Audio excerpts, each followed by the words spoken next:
now, your ABC Big 2 Local Weather Authority forecast. We warn you first with Chief Meteorologist Chase Menendez.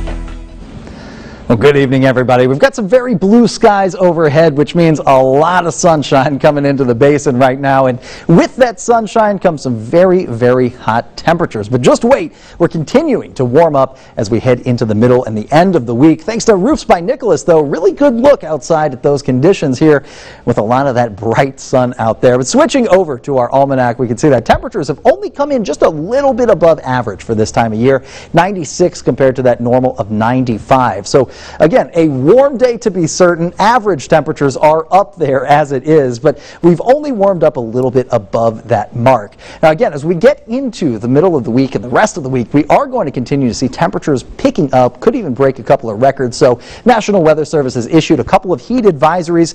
We had one yesterday for parts of the Trans-Pecos south of I-10.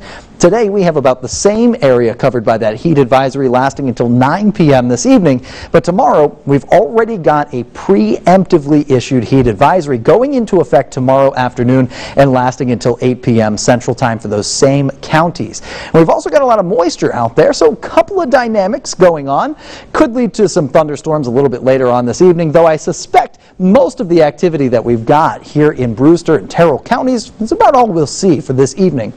There are a couple of thunderstorms just south of the border into mainland Mexico. You can see them just barely creeping up close to Big Bend. I don't expect those to drift too far to the north and west. Really the main cells that I'm watching here just south of Fort Stockton, right along 385 near 285. Now I do have lightning strikes turned on here on the imagery, so if there were any, we'd be able to see them. The absence of those lightning strikes technically makes these just very strong showers, and that's about what we can expect for the rest of the evening. In the basin, however, things are very clear. Not a whole lot of activity overhead. You can see a couple of clouds trying to fill in the sky there around Odessa, but for the most part, not a whole lot of activity. And it's going to stay that way primarily through the evening hours.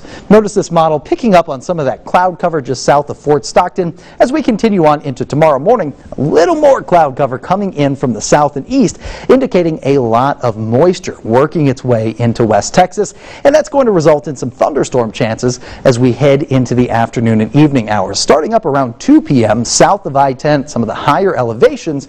But as we head into the afternoon and evening time, a little later in the day, notice this model placing some thunderstorms right over Odessa and Midland.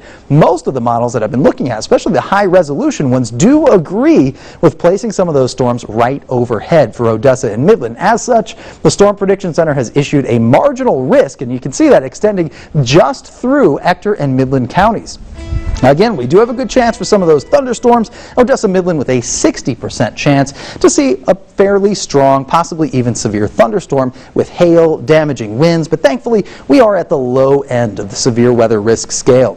Now tomorrow we pick up to 102 for our high temperatures, 104 Thursday and 105 Friday. Yikes, so we do pick up a couple of degrees here and there. As we head into the weekend, though, we finally start to cool down. Saturday, not much cooler, but we do land in the double digits starting off the work week next week. Oh boy. I know, double digits, down to 98 degrees should kind of tell you everything right there. And a chilly 94 for next Tuesday. Yeah, brr. Yeah. 100 on Saturday, the Founders Day of Caring event, but going to have a lot of water. Stop by, donate some cans. It's going to be fun. Yeah, a lot of fun, a lot of good causes being celebrated too. Yeah. So get your sunscreen and your water. Come on out. Good point. We need to get some squirt guns out there to cool people down. That's not a bad idea. Let's do that. Cool.